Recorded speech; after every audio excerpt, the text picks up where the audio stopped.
Imperfectos en proceso, pero con fe de verdad. Aquí no hay caras perfectas, solo ganas de avanzar.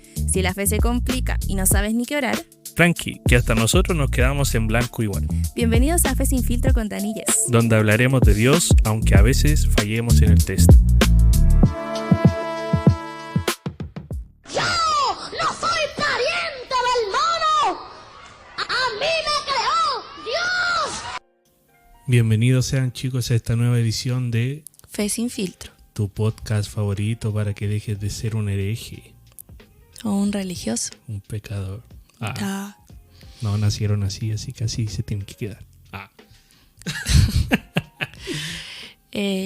Bueno, el día de hoy vamos a hablar de los ministerios. Y le pusimos a este podcast, bueno, a este episodio, efectivamente, 1000 ministerios. ¿De quién quieres hablar? No, y es que para entrar un poquito en la introducción como de este episodio, muchas veces dentro de lo que es el cristianismo se habla de muchísimos ministerios, títulos y cargos que no siempre tienen como una base bíblica. En cambio, la Biblia sí menciona ministerios específicos dados por Dios, pero son para edificar la iglesia. Como por ejemplo, Tenemos un texto base para el día de hoy. Nos vamos a basar en este capítulo ya te pusiste ya. y en estos versículos, en Efesios capítulo 4, versículos 11 y 12. Dice: ahora bien, Cristo dio los siguientes dones a la iglesia: los apóstoles, los profetas, los evangelistas y los pastores y maestros. Ellos tienen la responsabilidad de preparar al pueblo de Dios para que lleve a cabo la obra de Dios y edifique la iglesia, es decir, el cuerpo de Cristo.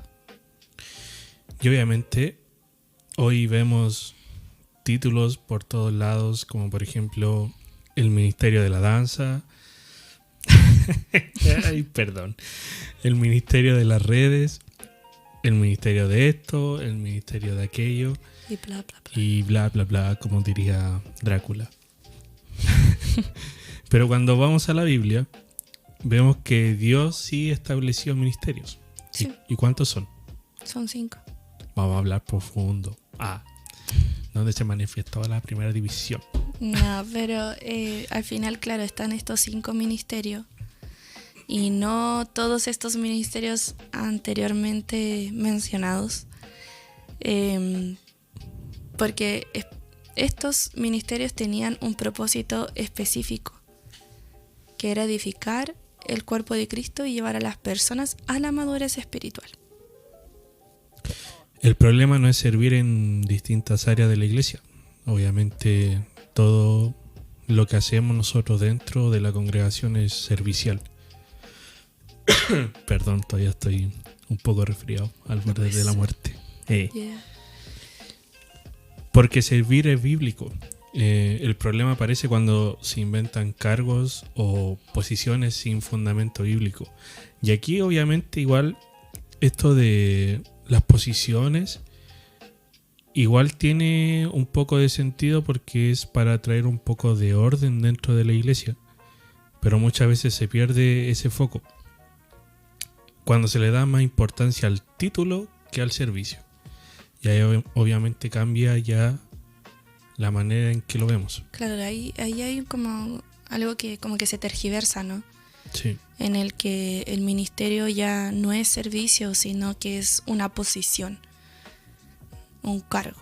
Y ahí es cuando todo esto como que entramos en conflicto. Los hermanos que van por el cargo.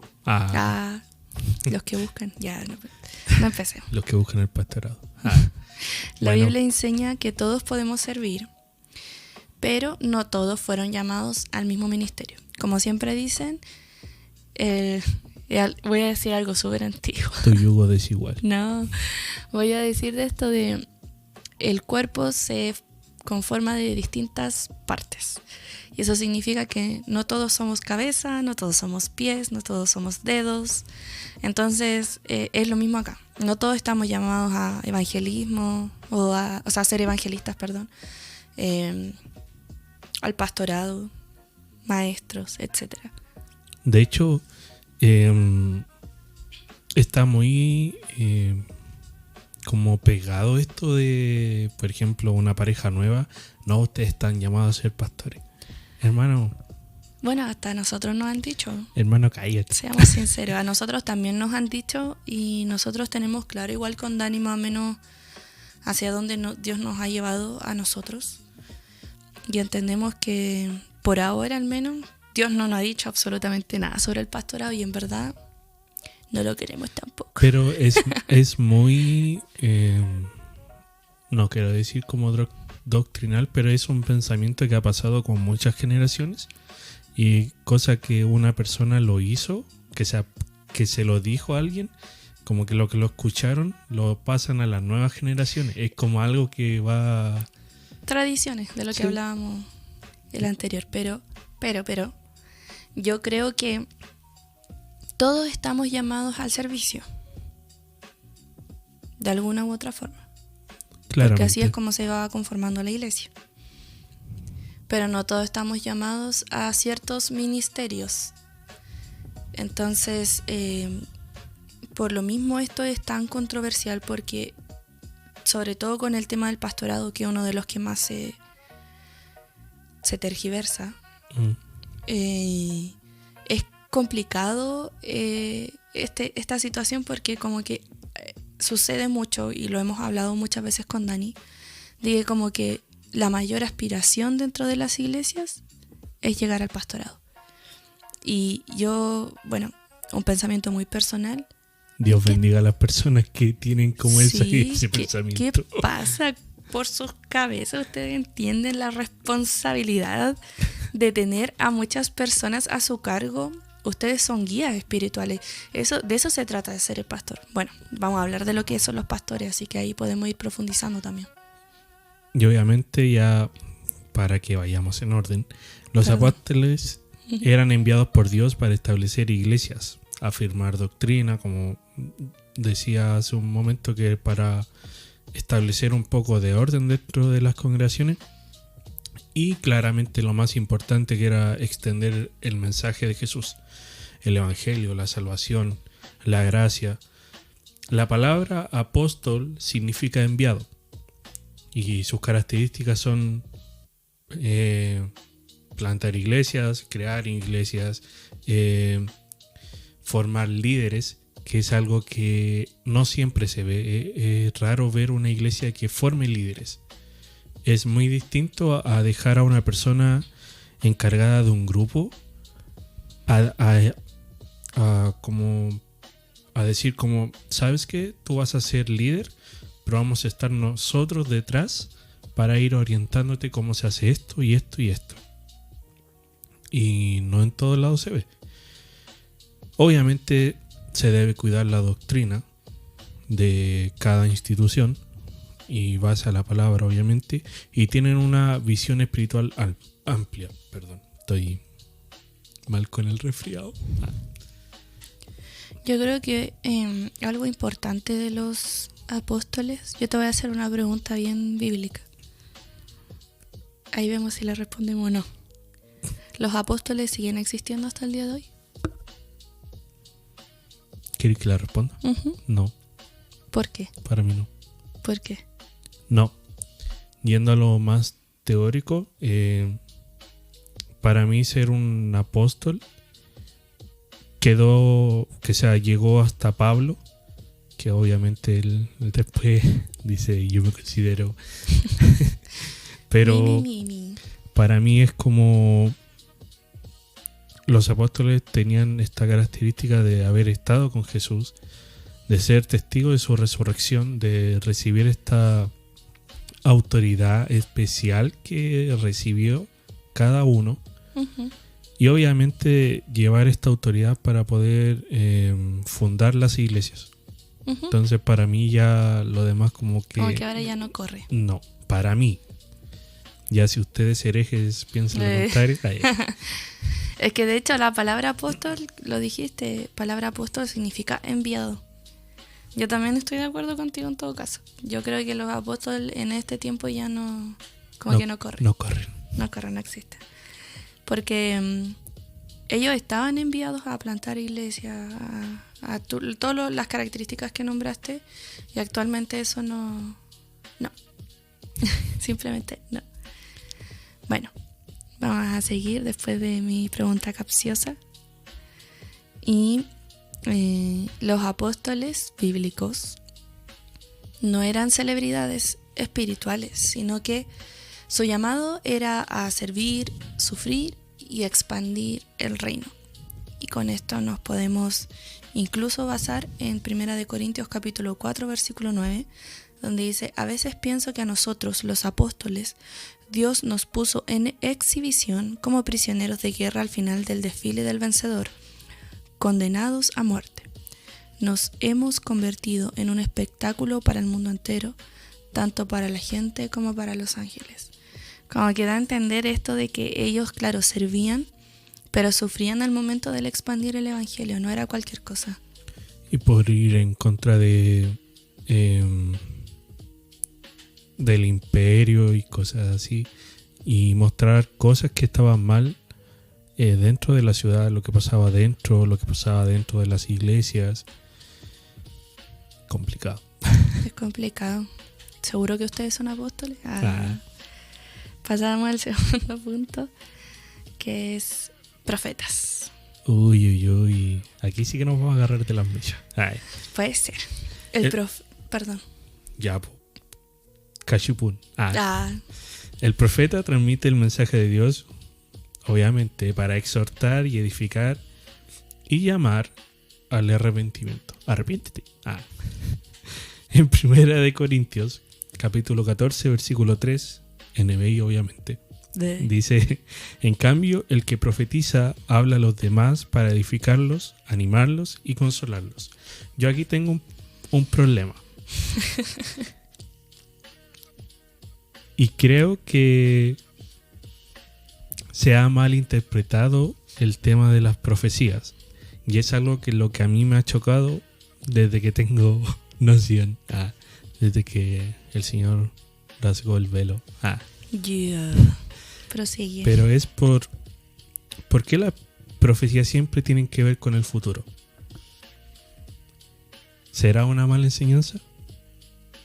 O sea, no siempre tiene que ver con el futuro. Exacto, porque de hecho el profeta está llamado, una de las características, bueno, voy a nombrar algunas de las características que es de los profetas.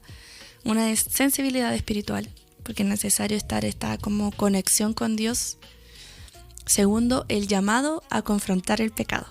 Eso significa que los profetas, incluso dentro de la Biblia, los que eran profetas, confrontaban el pecado a pueblos completos. Traen dirección espiritual y edifican a la iglesia. Para mí eso es el profeta. No es lo mismo el don de profecía que el ser profeta. Yo creo que ahí es donde está la confusión. ¿Pero por qué se da esta mala interpretación? Porque no lee la Biblia. Son unos flojos.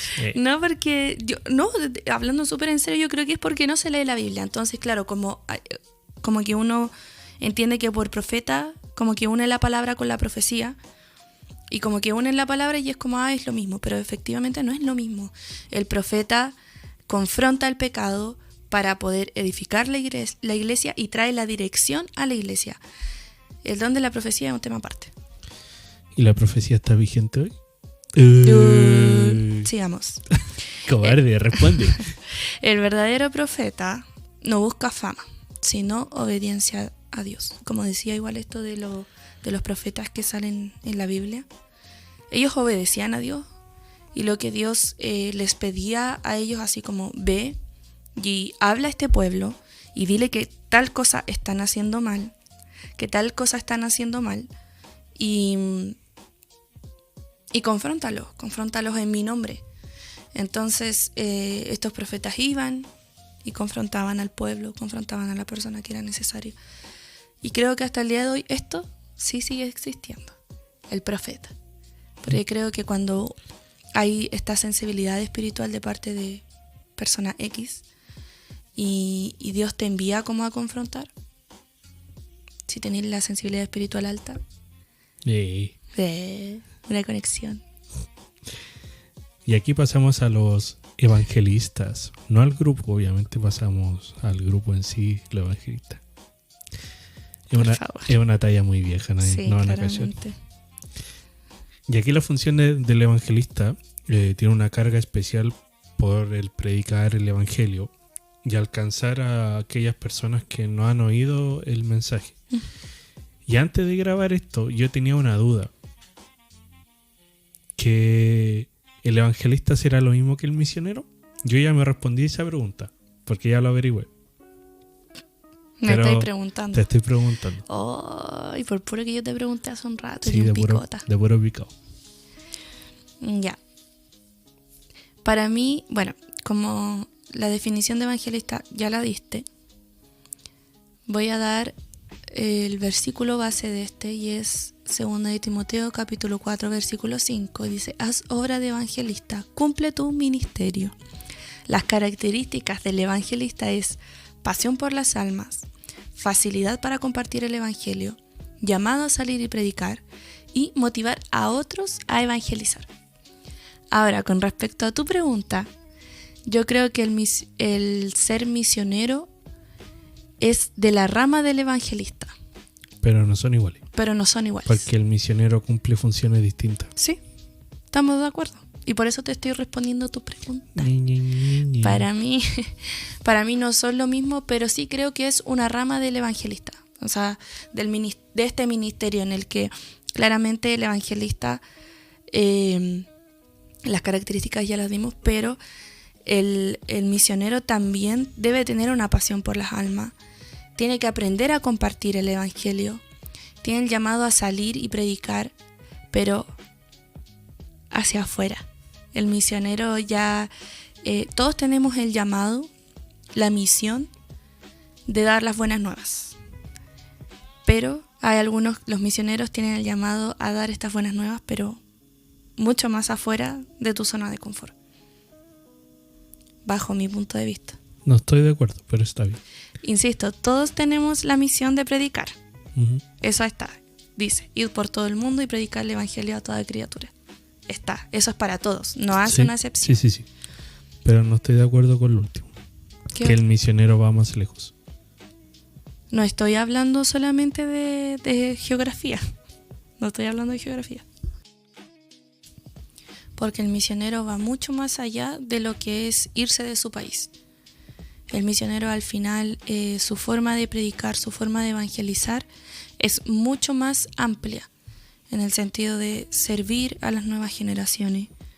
Mi hermano es misionero en Uruguay, y yo siento que él trabaja demasiado en el sentido de que ayuda a construir iglesia, sirve a la iglesia, sirve en Kingsgate, que le dicen que es como para los niños, sirven los adolescentes con jóvenes, y al final su forma de evangelizar es muy amplia.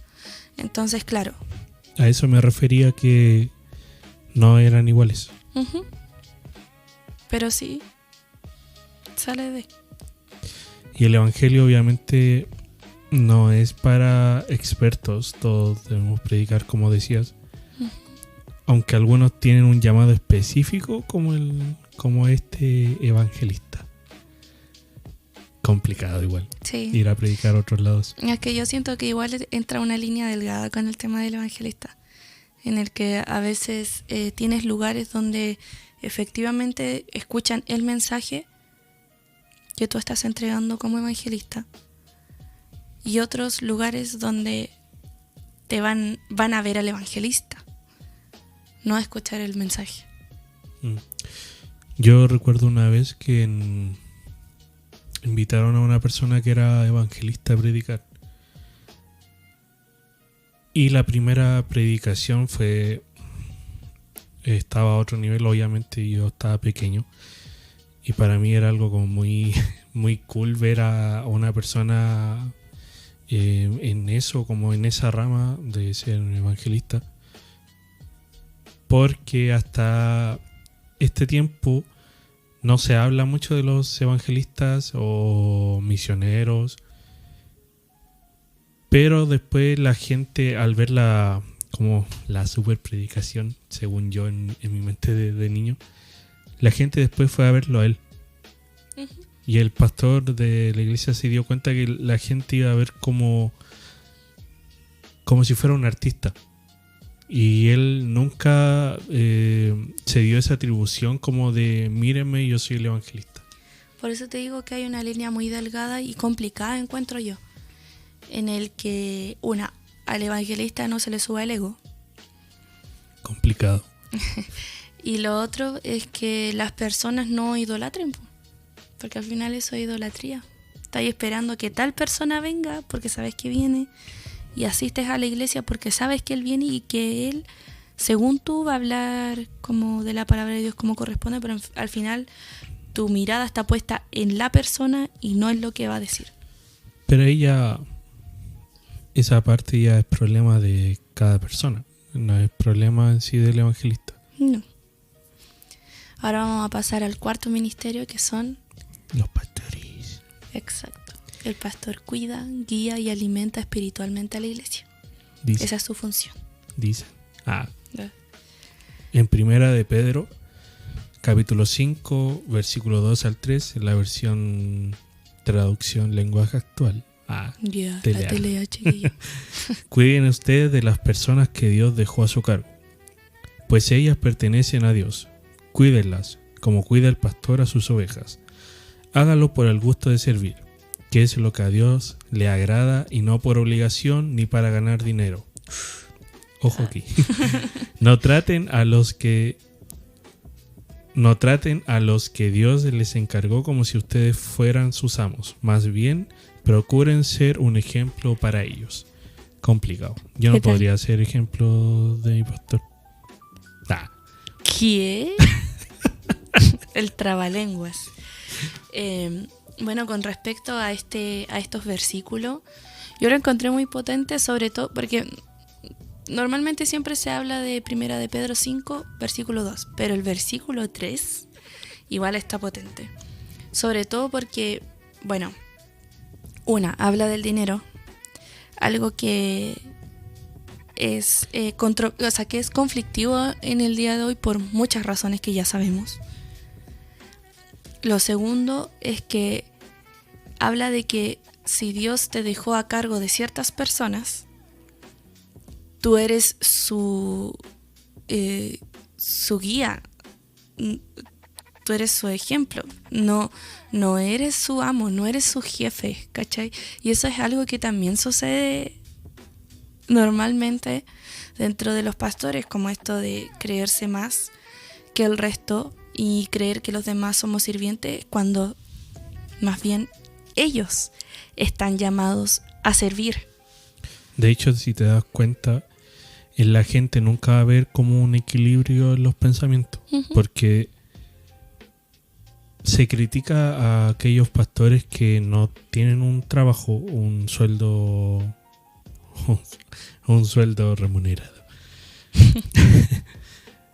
Se critica porque igual obviamente se le da como una parte del diezmo, pero igual después se le tiene la otra parte del pastor que trabaja y tiene su sueldo, pero igual se le critica porque está trabajando y no se dedica 100% y no a la se obra. dedica 100% a la obra. Entonces nunca va a haber como una balanza. Y de hecho, bueno, son inconformistas, cabrón.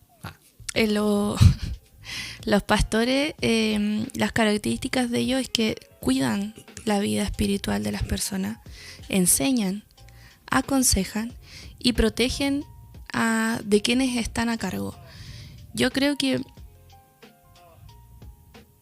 un punto importante de lo que son los pastores es que ser pastor no es tener poder sobre las personas, es servirlas y cuidarlas. Y de hecho, voy a hablar muy, muy en lo personal. Nunca hemos dicho de qué iglesia somos. Ya gran parte de los que nos escuchan saben de qué iglesia somos, pero aún así no lo vamos a decir. De hecho, ya nos delataste. Sí, en unos capítulos. Ya nos exhibiste.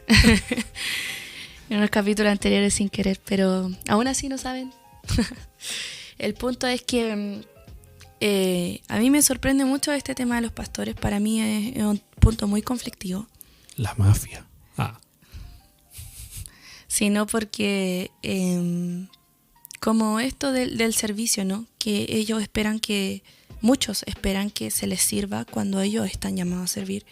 Y una de las cosas que yo puedo dar gracias a Dios, va a salir mi parte canuta, pero puedo dar gracias a Dios son de los pastores que he tenido. Pastores en general, porque los pastores que tengo ahora no son los únicos. Pero ellos siempre estuvieron dispuestos y hasta ahora están dispuestos a ensuciarse, a servir, a apoyar, a apañar, cuidar, aconsejar dentro de lo mejor que ellos pueden y saben dar. Los pastores que tenemos ahora con Dani, podemos ver que ellos sirven a las nuevas generaciones también. Son personas a las que de verdad yo creo que Dios las puso por algo muy...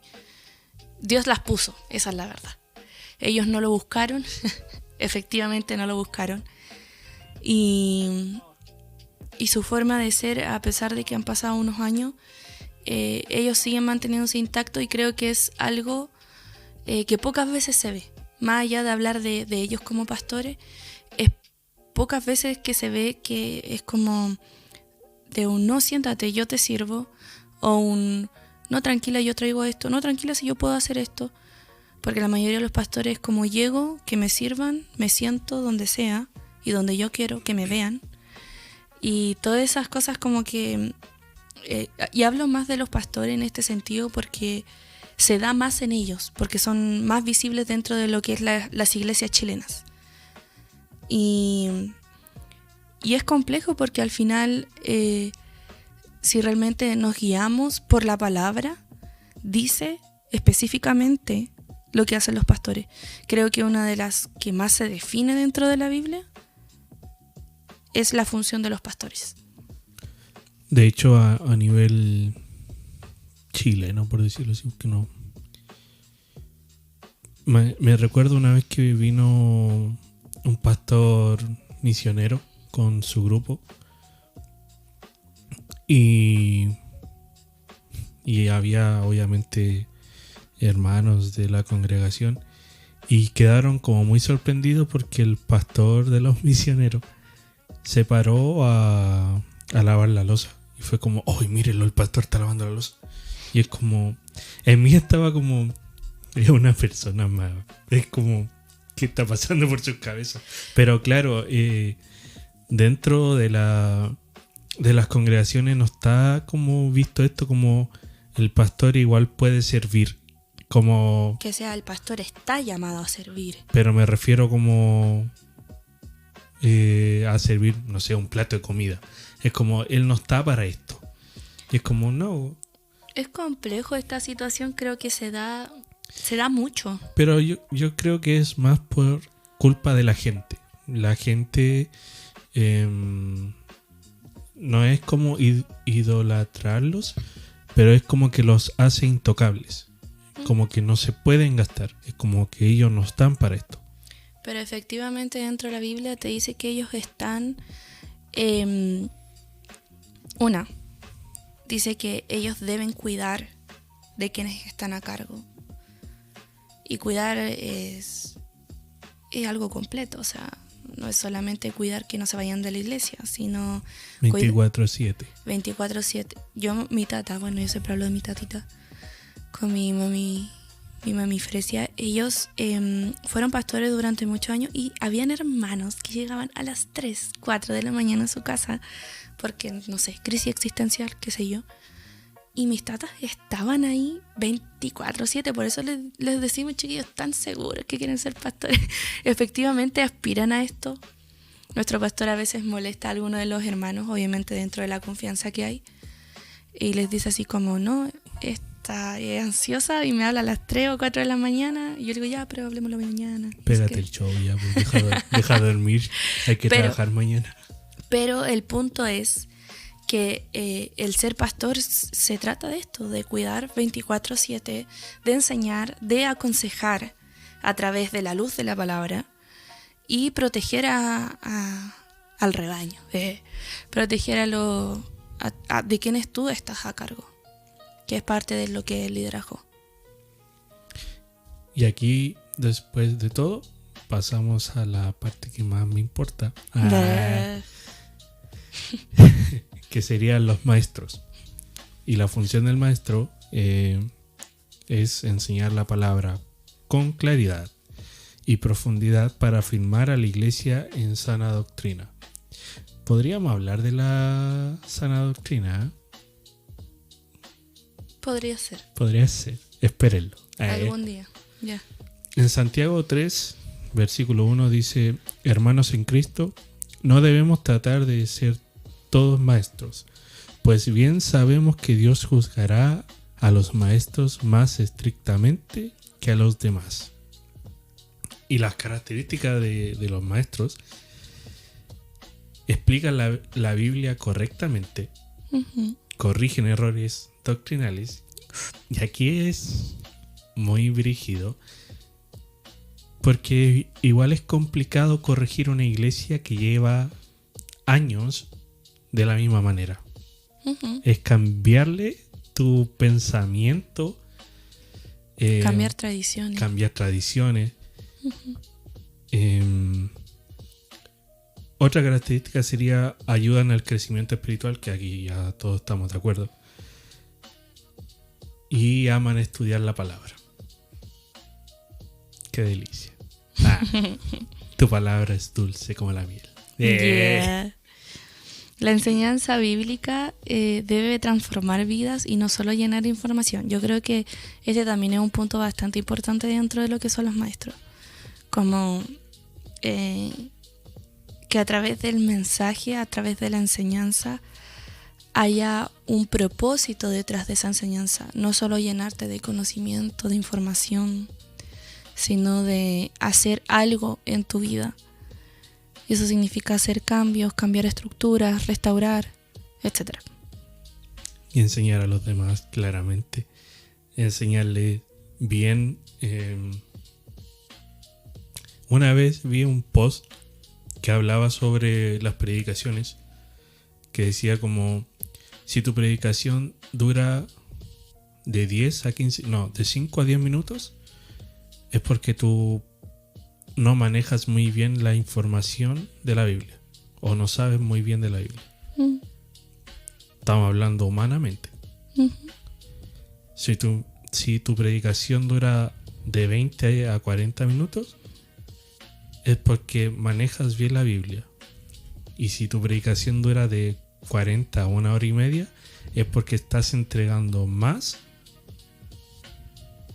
como agregar de tu cosecha, por decirlo así, cosas que no deberías hablar, cosas que a la gente las va a marear. Por ejemplo, el tema cultural. Cuando se habla en las predicaciones, el trasfondo cultural, no todas las personas están como interesadas en esa parte. Yo creo que dentro de lo que son las predicaciones, es complejo esto de enseñar a una iglesia. Tanto porque, ¿para qué andamos con cosas? No todas las personas reciben bien lo que se hable, el mensaje. Pero creo que una de las cosas que sí o sí son importantes de aclarar es que el maestro tiene que amar la palabra para poder enseñarla. Y hay mi frase, siempre la voy a decir. Y es que el maestro tiene que conocer de Jesús para poder hablar de él. ¿Y a qué voy? No podemos hablar de Jesús si nosotros no estamos con Jesús. Entonces, muchas veces el maestro es como llenarte de información, de conocimiento, de contexto histórico, que sí, es importante. Y normalmente dentro de las predicaciones, claro, tú hablabas del tiempo.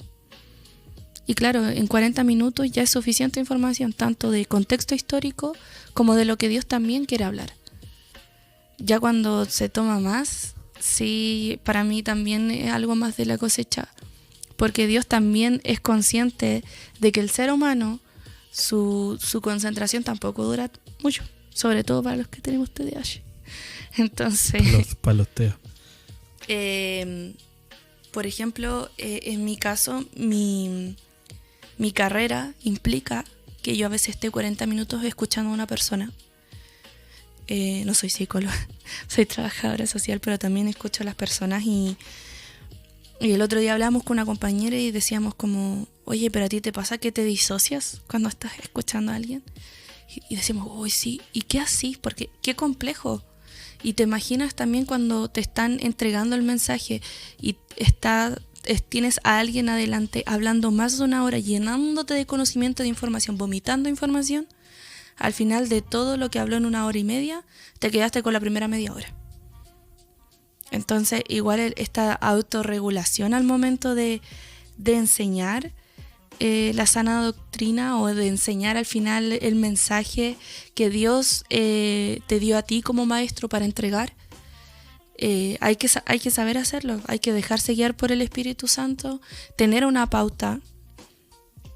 Tenemos un amigo ahí que es un seco también en la Biblia y él explicó la diferencia incluso entre devocional, prédica, sermón, como que todo era diferente y como que él ordenaba y decía así como, no porque Dios habla a través de ti significa que tú no tienes que tener un bosquejo de lo que estudiaste, tú tienes que tener un bosquejo.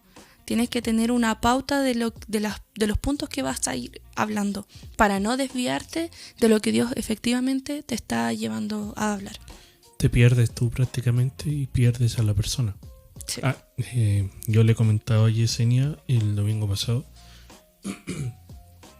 que hay ciertos predicadores que al principio de sus prédicas o intermedios como que mezclan cosas o datos freak o cosas personales, y cuando hacen eso yo siempre me pierdo y me cuesta agarrar el hilo después. Ya es como una que la atención se desvía, pues. Pero sí, efectivamente es necesario que la enseñanza bíblica debe transformar vidas y no solo llenar de información. Creo que es una característica importante que debe tener un maestro. Ya después, para ir cerrando ya este podcast, chicos. Diferencia entre ministerios y servicios. No todo servicio dentro de la iglesia significa un ministerio bíblico. Uh-huh. Y aquí sean conscientes, no porque estés en los grupos de alabanza significa que sea un ministerio. Basándonos en lo que dice Efesios 4. Porque según lo que dice Efesios 4, en Efesios 4 habla sobre de los ministerios, ¿no? El capítulo. Entonces, claro, están estos 5 ministerios, pero no porque uno sirva en la iglesia significa que estás en un ministerio. Y ahí entran los ejemplos que estabas dando. Servir en multimedia. Multimedia significa la red y cosas así. En la música, la danza. Limpieza, redes sociales, recepción. Todo eso puede ser un servicio para Dios y es valioso, pero no necesariamente corresponde a uno de los 5 ministerios que obviamente hablamos. Ya están ya están establecidos bíblicamente. Y obviamente hoy muchas veces se busca más el título que el carácter. Pero en la Biblia primero estaba el servicio, después el llamado y después el reconocimiento. Jesús nunca exaltó posiciones, sino que siempre exaltó la humildad. De hecho, odiaba esto de las posiciones también. En Mateo capítulo 20, versículo 26 dice: el que quiera hacerse grande entre vosotros será vuestro servidor, que era lo que también nombrábamos de los pastores, ¿no? En conclusión, los ministerios bíblicos no fueron dados para crear jerarquías espirituales, por favor, ni competencia dentro de la iglesia. Fueron dados para edificar el cuerpo de Cristo, llevar a la iglesia a la madurez y cuidar la sana doctrina y extender el evangelio. La pregunta no debería ser ¿qué título tengo? Sino, ¿estoy sirviendo realmente a Cristo? ¿Ya soy iglesia? Complicado. Y sean pensando, chicos, ¿a cuál ministerio pertenece? ¿Al de la danza? No, pero... no estamos diciendo que ese tipo de servicios esté mal, pero no es un ministerio. Solo eso, no es un ministerio. Pero sean pensando, chicos, igual es triste ver como ciertos jóvenes ya en edad adulta que no saben muy bien a qué ministerio corresponden. No voy a decir pertenecen porque no. ¿A qué ministerio corresponden? O a qué fueron llamados al final, sí. Todos tenemos un llamado diferente. Hay cosas que sí nos unen, por ejemplo, lo que hablábamos de ir y predicar el evangelio y no sé qué. Ya, en eso es un llamado para todos. Pero también cada uno tiene un propósito. Todos somos diferentes y Dios tiene un propósito con cada uno de nosotros. Eso significa que también nuestra manera de servir también es diferente. Así es. Y con esto terminamos, chicos, el capítulo de hoy, lunes. Y espero sea de mucho crecimiento. Y no miren esto como una crítica, sino que es para orientarlos solamente, para guiarlos a la luz. No, también hablar sobre los podcasts que hacemos, estos episodios, no son con el sentido de crítica, como decía Dani, sino de mostrar a través de la Biblia la verdad, solo eso. Lo que se ha tergiversado quizás durante tantos años. Una fe sin filtro. Dale color. Síganos. Por favor, síganos. Por favor, escúchenos. Nos vemos, chicos. Chau, que tengan chau. una buena semana.